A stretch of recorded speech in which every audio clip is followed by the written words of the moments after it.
오늘 우리가 은혜 나눌 말씀의 제목은 임마누엘입니다. God with us, 임마누엘.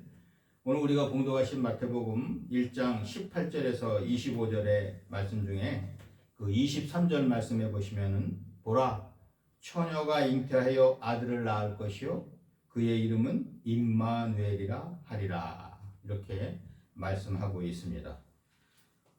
우리가요 아주 애타게 기다리는 사람이 온다고 한다면 우리는 그 사람이 오는 날짜와 시간을 손꼽아 기다리며 설레는 마음이 계속됩니다.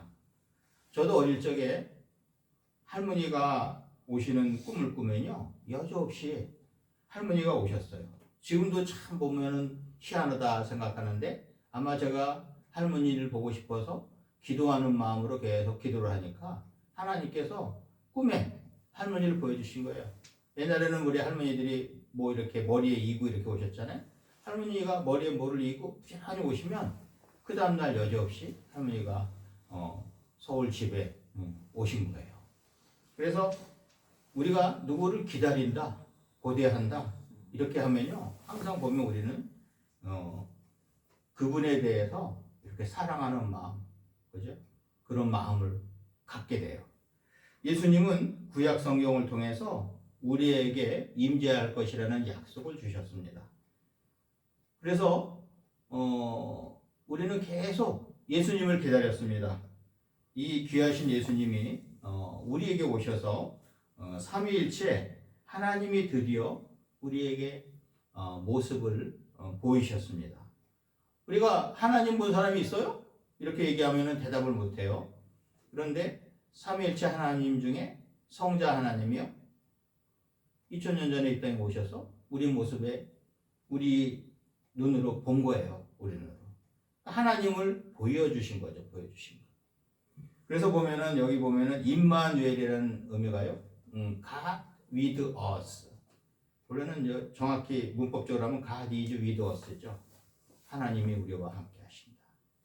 보이지 않는 하나님은 우리와 함께 한다고 계속 얘기해봤자 체감이 되지 않아요. 그런데 직접 우리 눈에 보이면요, 하나님이 우리와 함께 계시는구나. 그 당시에 그 어파슬 사도들은 예수님하고 사역을 하면서 예수님을 직접 뵀죠. 그 당시에는 예수님 본 사람들이 많아요. 지금도 보면은 성지순례 한답시고 예수님 그 발자취요, 그죠? 발자취를 다 따라다니면서 지금 스페인 산티아고 같은 경우는 그 어떻게 보면 예수님의 제자가 그 신앙을 지키려고 했던 그런 그 순례의 길을 지금도 보면은 많은 사람들이 따르고 있잖아요. 그런데 그 당시에 예수님을 직접 봤다. 대단한 거죠.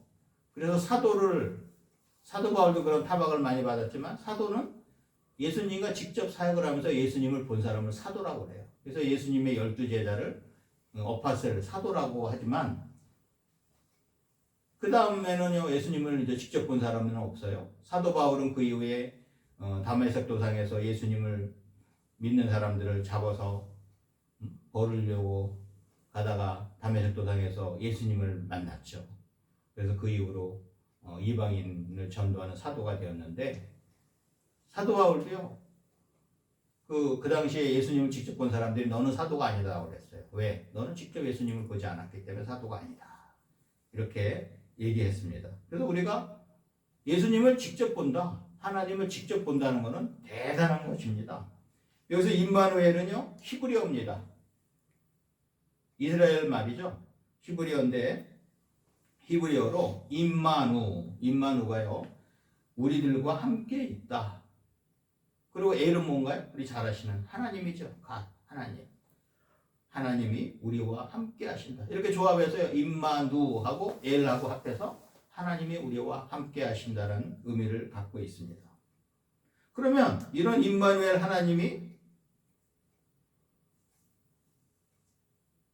우리에게 나타나신 의미, 그죠? 예수님이, 성자 하나님이, 예수님이 우리에게 오신 의미는 무엇을 의미할까요? 첫 번째로 보면요 선지자의 예언이 이루어진 것입니다. 오늘 본문 22절 말씀 보면요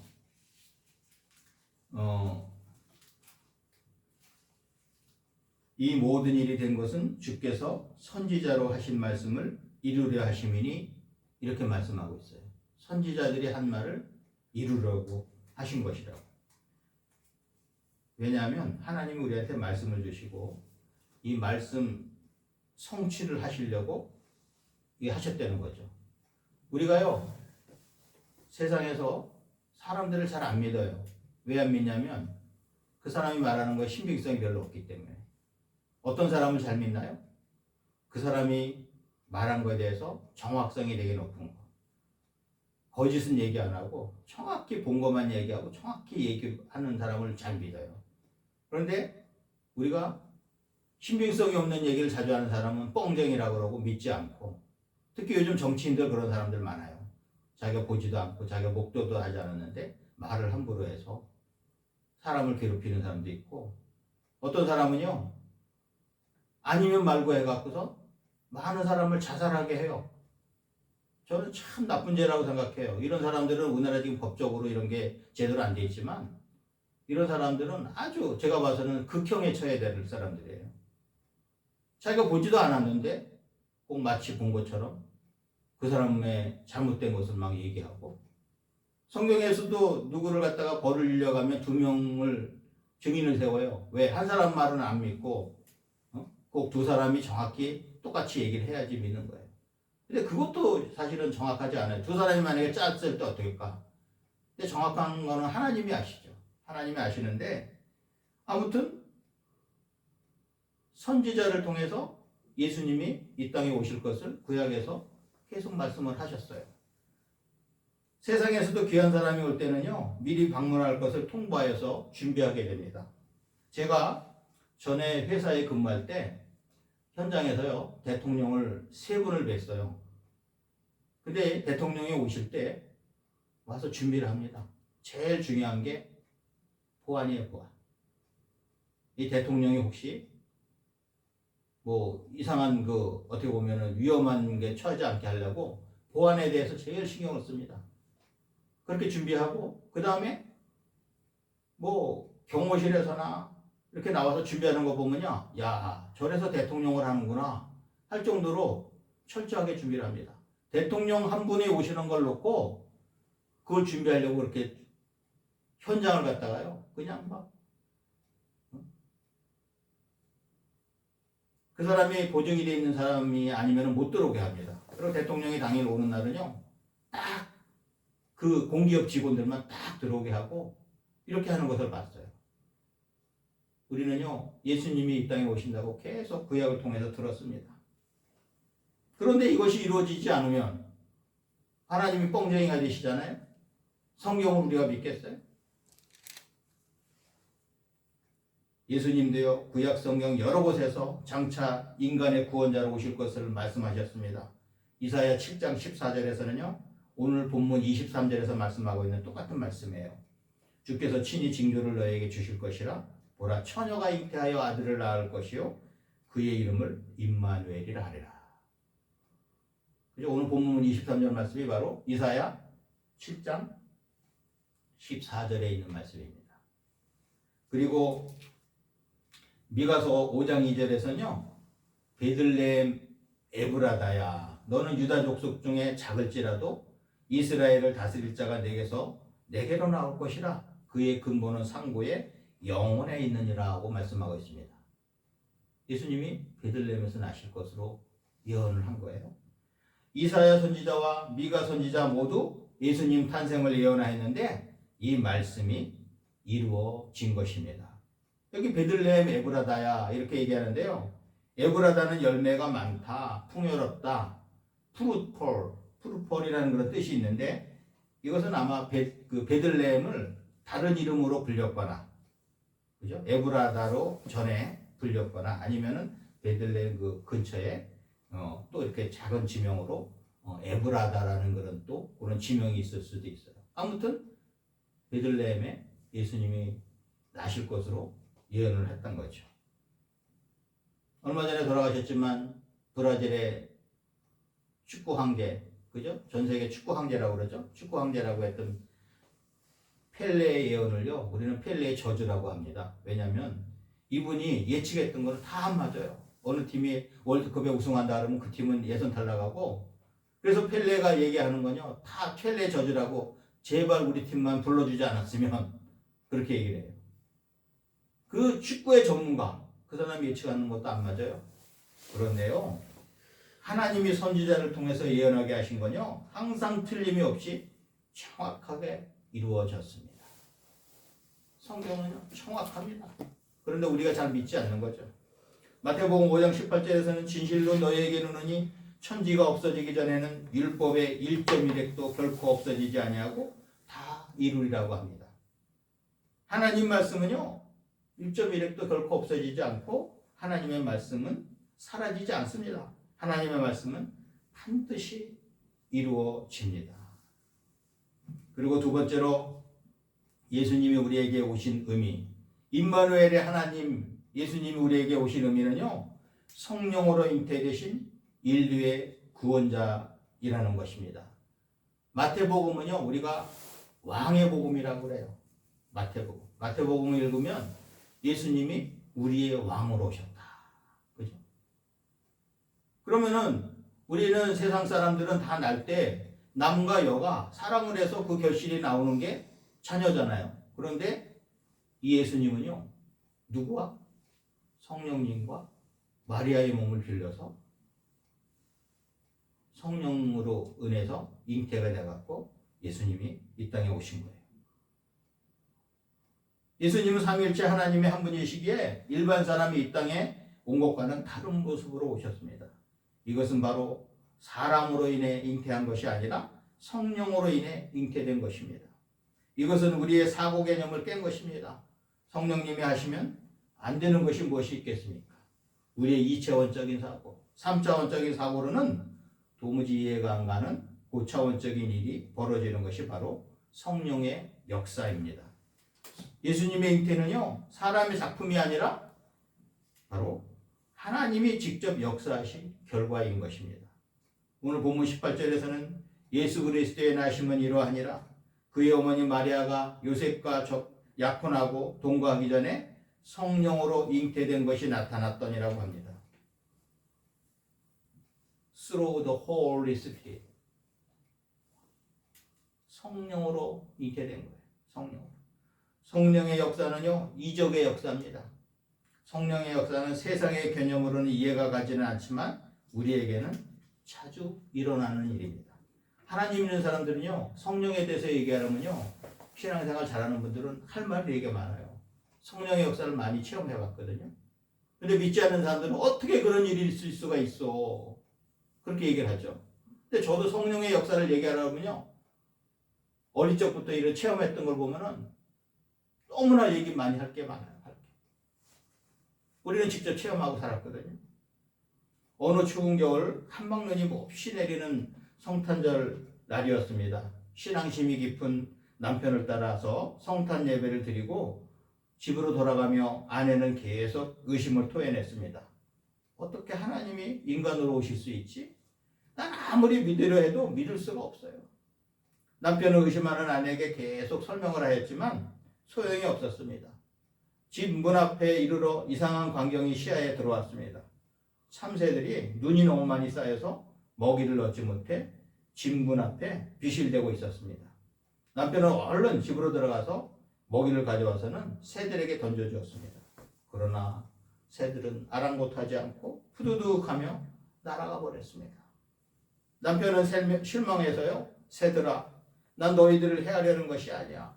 이것을 먹지 않으면 너희들은 굶어서 얼어 죽는다고.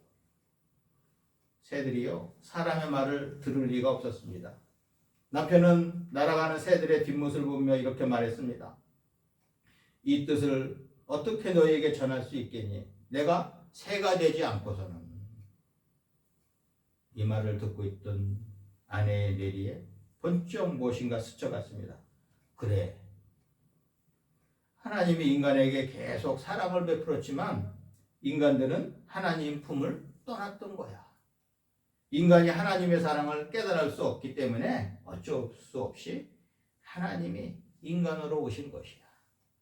그리고 그 사랑을 십자가로 표현하셨던 거야. 아내는요, 고개를 떨구고 조용히 집 안으로 들어가서 기도를 하였습니다. 아마 예수님의 탄생의 그 내용에 대해서요, 가장 믿을 수 없는 게 뭐냐?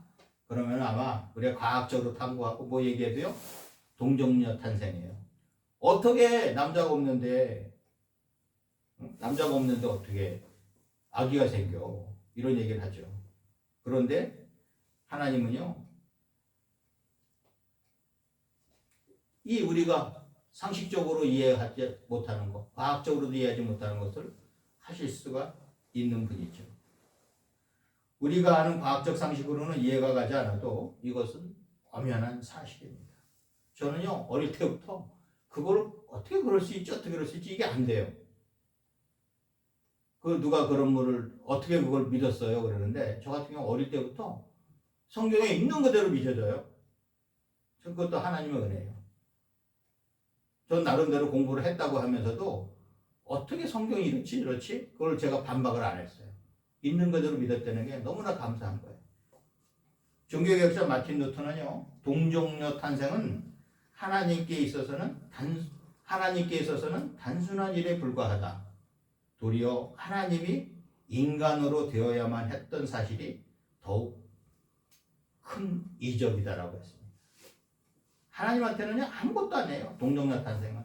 그 어떤 것, 그 이상의 것도 하나님은 너무 쉽게 하시죠. 왜? 하나님은 어떤 분이신가요? 조물주 하나님이시기 때문에. 모든 우주 만물을 다 만드신 하나님이시기 때문에. 지금 이 우주 만물 돌아가는 거 보세요. 어떻게 저럴 수 있을까? 최근에는 그 밤에 하늘의 별을 봤어요. 그 다음에 그 남미에 제가 그 칠레 그 영상을 한번 봤는데, 칠레는요, 하늘을 보니까 온통 다 별이에요. 온통 다 별. 온통 다 별인데, 야, 저렇게 많은 별들이 질서 속에서 유지가 된다는 거. 조금만 봐도 하나님이 계시는 거지. 조물주가 계시는 거지. 저거 어떻게 저기 우리가 뭐 과학을 배웠는데도 어떻게 이렇게 무질서하게 저렇게 될 수가 있어. 아니, 과학을 배운 사람들이 오히려 그런 거는 항변을 안 합니다. 그런 건 항변을 안 하고, 오히려 동정녀 탄생 이런 거는 항변을 할 수가 있죠. 근데 저는요, 자연에 돌아가는 것만 봐도요, 조물주 하나님이 계시지. 저걸 만드신 분인데 안 되는 게 어디 있나. 저는 그냥 자연적으로 이렇게요, 그냥 믿어져요. 마지막으로요, 예수님이 우리에게 오신 의미는요, 요셉의 순종이 있었다는 것입니다. 오늘 본문 24절에서 25절에 보면요, 요셉은 많이 갈등을 했어요.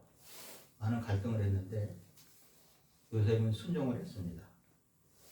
이적이 생기기 전에는요, 순종이 따라야 합니다. 우리가 누구 병 치료해 줄 때도 기도해 줄 때요, 먼저 그 사람이 낫고자 하는 그런 열망이 있어야 돼요. 그렇지 않은 사람 기도해 주고 귀신이 나가더라도요, 다시 들어와요.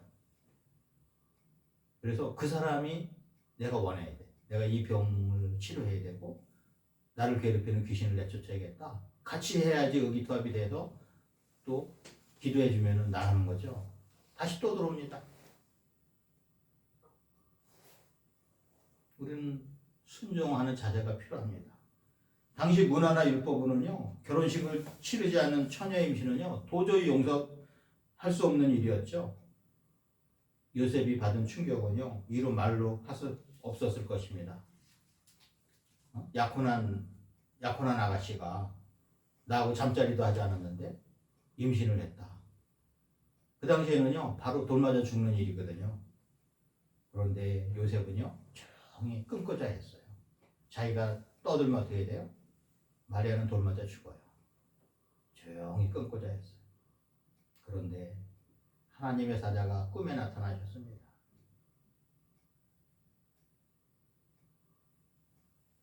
마리아와 요셉은요, 이해할 수 없는 시간을 견뎌내야 했고 주위의 따가운 시선을 감내해야 했습니다. 이처럼 하나님의 일하심은요, 우리의 생각과는 다른 경우가 많아서 우리가 곤혹스러운 일을 경험하기도 합니다. 의로운 사람이라 불린 요셉 또한 하나님의 뜻을 이해하지 못해서 마리아와의 관계를 조용히 끊으려고 했죠. 그런데 놀랍게도 하나님의 사자의 말을 다 들은 요셉은요, 주의 말씀을 듣고 마리아를 집으로 데려옵니다. 말씀에 순종한 요셉은 자신의 이해 수준을 넘어서 순종할 때에 주시는 하나님의 평안함 속에서 마리아가 예수님을 낳기까지 마리아와 동침하지 않았습니다. 그리고 이후로 요셉은요, 이 땅에 구주로 오신 아기 예수를 돌보며 양육하는 은혜를 누렸습니다. 성자 하나님을 내가 양육하는 그런 은혜를 누린 거예요. 우리는 주님을 우리의 머리로만 믿는 것이 아니라 요셉처럼 행동으로 옮기는 신앙을 가져야 합니다. 하나님 말씀에 순종할 때 우리는 이적을 볼 수 있고 그 혜택을 누리게 됩니다. 그래서 우리 인간들은 하나님의 현현을 누리게 된 것입니다. 현현이 뭔가요? 한자로 나타날 현. 우리 오늘 예전 색깔이 흰색인데요. 예수님이 이 땅에 오신 기쁜 날이죠. 기쁜 그 기간에는요, 흰색을 합니다. 흰색. 부활절, 성탄절, 흰색을 쓰는데 삼일체 하나님이 우리한테 직접 보이신 얼마나 기쁜 절기인가요? 하나님이 우리 눈에 보이도록 우리에게 오신 것입니다. 우리가 구원의 반열에 오르려면요, 요셉처럼 하나님의 말씀에 순종하며 우리의 구원자이신 예수님을 영접하여야 합니다. 마리아와 요셉의 순종은요, 우리에게로 이어져야 하는 큰 의미가 있습니다. 축구팀도요, 좋은 성적을 얻으려면 감독의 전술에 선수들이 잘 녹아들어야 좋은 결실을 얻을 수 있듯이 주님의 나라에 동참하기 위해서는요, 우리의 순종과 헌신이 필요합니다. 우리의 눈으로 보이지 않던 하나님이 임마누엘의 하나님으로 우리 곁에 오셔서 우리의 눈으로 직접 확인하고 구원의 길에 동참하게 되었습니다.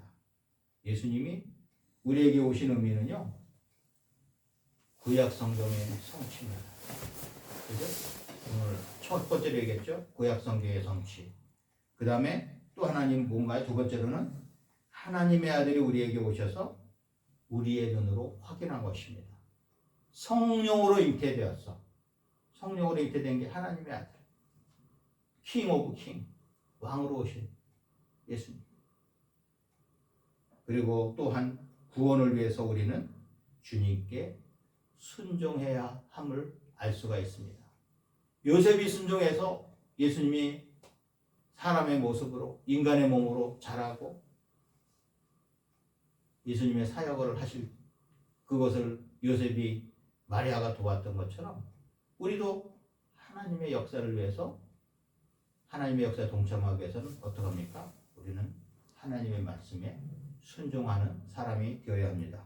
우리 할렐루야 축구성교교회 가족은요, 임마누엘의 하나님을 의지하시며 언제 어디서든지 하나님이 우리와 늘 함께 하시는 것에 감사하시고 늘 찬양하는 삶을 사시기를 주님의 이름으로 축원합니다.